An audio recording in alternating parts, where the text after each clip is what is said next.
Hai guys, selamat datang ke YouTube channel Mawi TV. Kali ni aku nak share kat korang tentang kereta yang paling laris di Asia Tenggara sepanjang tahun 2020. Okay, mungkin sekarang dah bulan 7, dah lewat lah sebenarnya nak cerita. Tapi sebenarnya tak ada lagi statistik lain pun yang ada.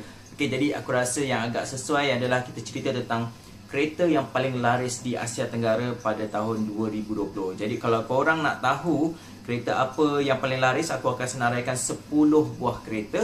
Jadi tunggu sebentar lagi. Jangan lupa tekan like dan juga subscribe. Kita jumpa sebentar lagi.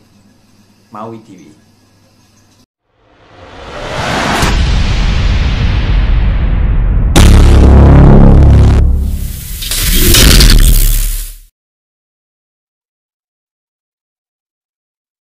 Okay guys, untuk pengetahuan korang, Asia Tenggara ni merupakan satu pasaran yang agak luas juga untuk industri otomotif dunia. Sebab kita ada negara yang ketiga atau keempat yang teramai penduduknya di dunia ni, iaitu Indonesia. Jadi gabungan sebenarnya penduduk-penduduk seluruh Asia Tenggara ni menghasilkan satu jumlah yang agak besar. Jadi pasaran Asia Tenggara ni sebenarnya agak penting untuk dunia otomotif dunia. Jadi kat sini aku senaraikan kepada korang 10 buah kereta paling laris di Asia Tenggara sepanjang tahun 2020. Okey, kereta apa kau rasa yang paling laris di Asia Tenggara? Okey, kita mulakan kiraan daripada tempat yang ke-10. Baik, tempat ke-10 kereta yang paling laris di Asia Tenggara sepanjang 2020 adalah Toyota Fortuner. Okey, Toyota Fortuner ni adalah sebuah SUV segmen D yang ada 7 tempat duduk dan kapasiti enjin dia 2.7 diesel. Dia adalah sebuah kereta yang berbentuk leather frame. Jadi kalau kita tengok kat Malaysia ni, Fortuner taklah begitu banyak jualan dia kerana Fortuner ni menggunakan enjin yang agak besar, iaitu 2.7. Bila 2.7, kesannya adalah kita punya cukai, sistem pencukaian kita menyebabkan harga cukai jalannya sangat tinggi. Jadi menyebabkan ianya kurang laris di Malaysia. Tapi sebenarnya di Asia Tenggara dia berada di tempat ke-10. Aku rasa ia menjadi pilihan seperti di Thailand, di Indonesia. Mungkin menarik minat lah sebab sekarang kan segmen SUV semakin banyak permintaan dia. Jadi aku nampak Fortuner ni sebuah SUV gedabak besar lah. Kalau di Malaysia kebanyakannya Fortuner ni digunakan oleh agensi-agensi kerajaan dan juga kontraktor balak macam itu. Dan aku tengok bentuk yang terkini dia agak menarik sebenarnya. Cuma itulah enjin diesel dengan 2.7. Sebenarnya bukan enjin diesel, tak ada masalah. 2.7 liter tu begitu membebankan lah untuk dibeli oleh rakyat Malaysia. Baik, kita pergi ke tempat ke-9. Tempat ke-9 kereta paling laris di Asia Tenggara sepanjang tahun 2020 adalah Honda. Honda VR-V.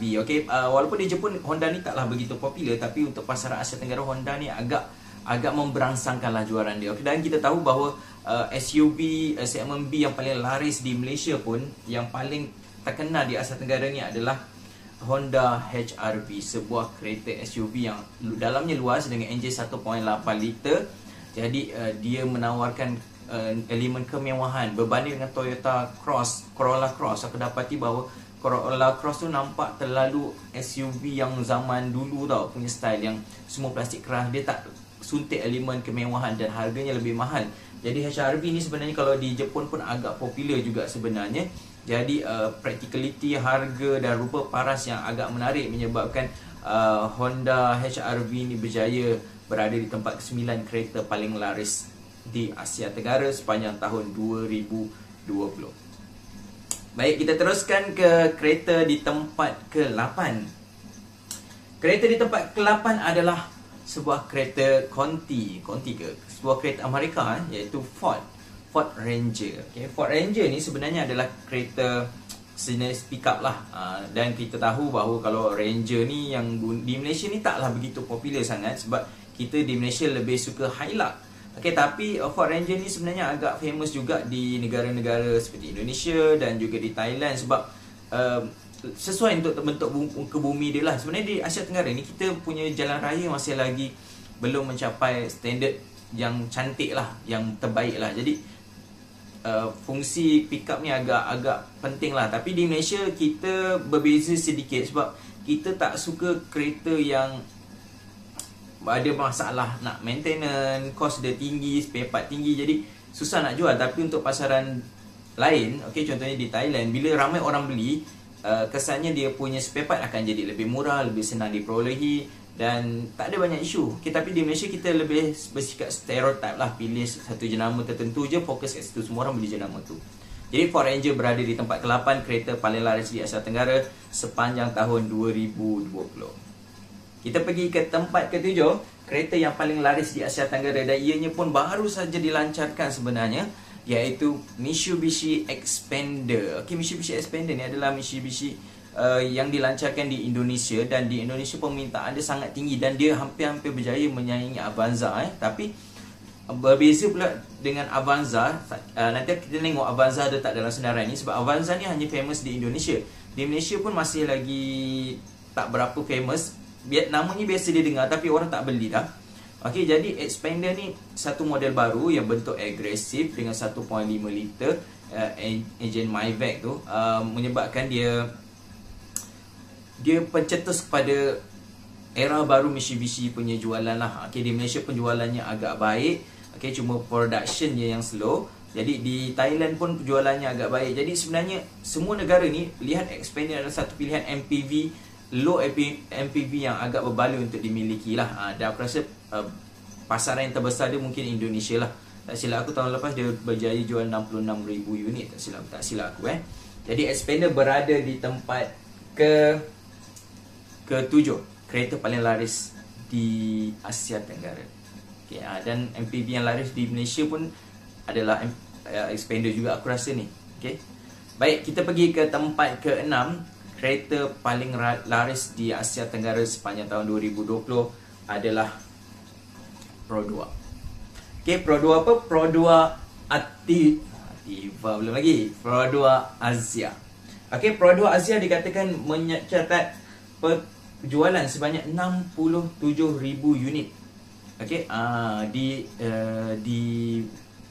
di Malaysia je lah, sedangkan Ativa ni sebenarnya tak terdapat di negara-negara lain. Dia hanya ada di Malaysia saja. Kalau di Indonesia dia guna Daihatsu kan. Jadi di Malaysia ianya dijual sebanyak 67,267 unit sepanjang 2020, menjadikan ia adalah sebuah kereta ke-6 paling laris di Asia Tenggara. Bayangkan, dengan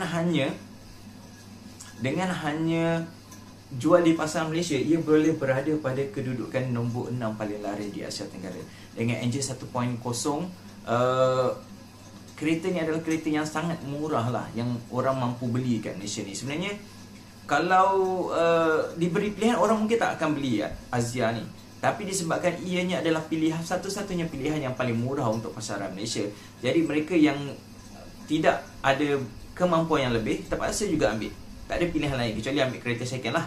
Jadi Asia berada di kedudukan ke-6 kereta paling laris di Malaysia. Okey, kereta paling laris di Asia Tenggara. Baik, kita berada di top 5 kereta paling laris di Asia Tenggara sepanjang 2020. Di tempat kelima adalah Honda City. Okey, Honda City ni generasi ke-6 ni, kita lihat dia sangatlah cantik, sangatlah agak matang dah bentuk dia. Jadi ia ni sangat popular di Malaysia pun, ianya sebuah kereta yang popular. Dan aku percaya di Thailand pun dia agak popular, dan ada beberapa buah negara lah di mana City ni berjaya dijual dengan agak baik. Walaupun setengah negara berbeza. Contohnya macam Indonesia, Indonesia, Vietnam, Filipin, mereka lebih suka Vios sebenarnya berbanding dengan City. Tapi di Malaysia kita lebih suka City berbanding dengan Vios. Jadi di tempat kelima adalah Honda City yang berjaya dijual sebanyak 68,639 unit di seluruh Asia Tenggara sepanjang tahun 2021 dengan enjin 1.05 liter, 121 PS dengan transmisi CVT. Ia adalah pilihan yang sangat menawan untuk dimiliki sebenarnya. Sangat cantik sebenarnya GM6 ni. Okay? Seterusnya kita pergi kepada tempat keempat. Okay, tempat keempat kereta paling laris di Asia Tenggara sepanjang tahun 2021 adalah Pro 2 Myvi. Okay, Pro 2 Myvi bayangkan, hanya untuk pasaran Malaysia saja, Pro 2 Myvi ni boleh berada di tempat 4 kereta paling laris di Asia Tenggara dengan jualan 82,000 unit. 82,000 unit tau. Okay, bayangkan hanya dijual di Malaysia je. Paling kurang pun ada sedikit di Singapura, itu pun berapa ratus juga kan, dengan Brunei. Jadi dia berjaya dijual sebanyak 82,000 unit. Itu adalah pencapaian yang sangat baik. Okay, dengan enjin, dua pilihan enjin. Kalau di Malaysia 1.3 dan 1.5. Kalau di Indonesia dipanggil Daihatsu Siron. Tapi itu dikira Daihatsu punya jualan lah, bukan Pro 2 punya jualan jadi ia adalah kereta yang king di Malaysia. Sebenarnya gini, bayangkan Asia tu adalah kereta yang lebih murah. Myvi ni macam sekali ganda harga dia, dan Myvi ni boleh dijual dengan lebih banyak daripada sebuah kereta murah. Jadi sebenarnya pendapatan rakyat Malaysia ni atau kuasa beli rakyat Malaysia sebenarnya agak besar jugalah. Taklah terlalu cikai sangat pendapatan kita ni untuk beli kereta-kereta murah aja semuanya kan.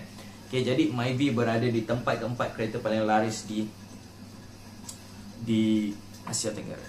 Okay, tempat ketiga kereta paling laris di Asia Tenggara adalah Toyota Vios. Okay, agak pelik lah kalau kita tengok kan, macam kenapa dia orang tak beli City? Bukan City lebih cantik, lebih powerful, lebih jimat minyak. Kenapa orang beli Vios di Asia Tenggara ni? Kenapa bukannya City? Okay, berbeza dengan kita di Malaysia lah. Okay, so aku dah cakap tadi, di Indonesia, di Filipina, di Vietnam, Vios adalah pilihan yang terbaik, yang paling laris lah untuk negara tersebut. Tapi di Malaysia kita pilih City. Jadi Vios dengan 1.5 ni generasi keempat ni, ataupun generasi ketiga plus ni, sebabnya bentuknya biasa saja, tak adalah wow sangat. Tapi mungkin mereka memilih sebuah kereta yang tahan. Aku rasa mereka ada sifat macam orang Malaysia.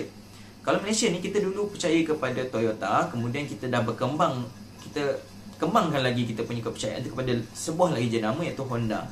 Tapi negara-negara lain ni, aku rasa mereka belum lagi mencapai satu level di mana mereka nak percaya kepada kereta lain. Gini, konsepnya macam dulu semua orang nak beli Toyota, sekarang di Malaysia semua orang nak beli Toyota dan Honda. Okay, negara lain adalah punya pemikiran adalah mereka nak beli kereta yang semua orang beli supaya tak ada isu resale value, tak ada isu spare part.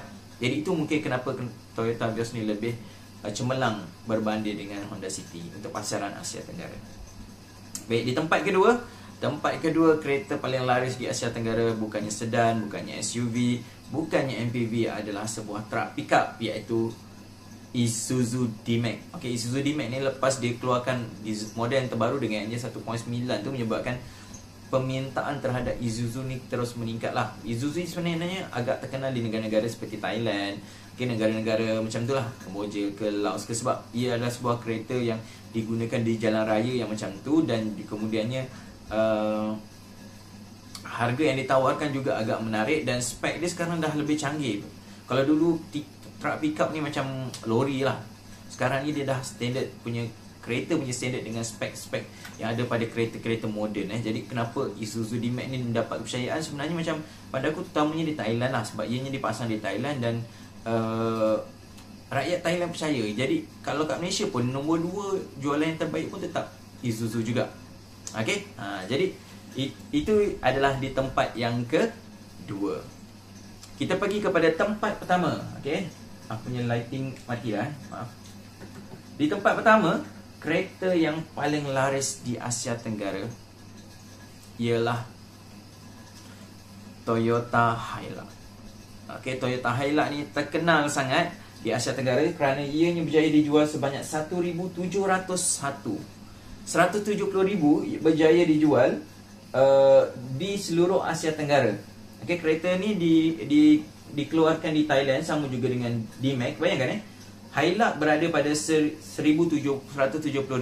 unit, Isuzu D-Max 147,000 unit dijual. Nombor 3, Vios itu dijual 83,000 unit. Nampak tak? Segali ganda jualan Hilux dengan Toyota Vios tu. Okay, jadi betul-betul lah Hilux ni adalah sebuah truck pickup yang paling dipercayai di Asia Tenggara. Di sebuah negara-negara dunia ketiga ni memang memilih SUV berbanding dengan kereta sedan lah. Jadi tujuannya adalah untuk perniagaan, untuk masuk ke kawasan-kawasan luar bandar. Kemudian ia sekarang dah jadi lifestyle dah, bukan lagi kenderaan yang orang guna untuk masuk kebun. Okay, orang duduk kat bandar pun pakai saja truck pickup ni, senang nak uruskan semua benda. Sebab sebenarnya kalau kau tengok dekat Amerika pun, sebenarnya kereta yang paling laris adalah pickup, bukannya sedan ke SUV ke. Okay, yang paling laris adalah truck pickup. Jadi itu je aku senaraikan 10 buah kenderaan atau kereta yang paling laris di Asia Tenggara sepanjang tahun 2020. Jadi kalau korang ada soalan atau cadangan, gunakan ruangan komen. Kita jumpa lagi dalam YouTube channel Mawi Dwi. Jangan lupa like dan juga subscribe. Assalamualaikum.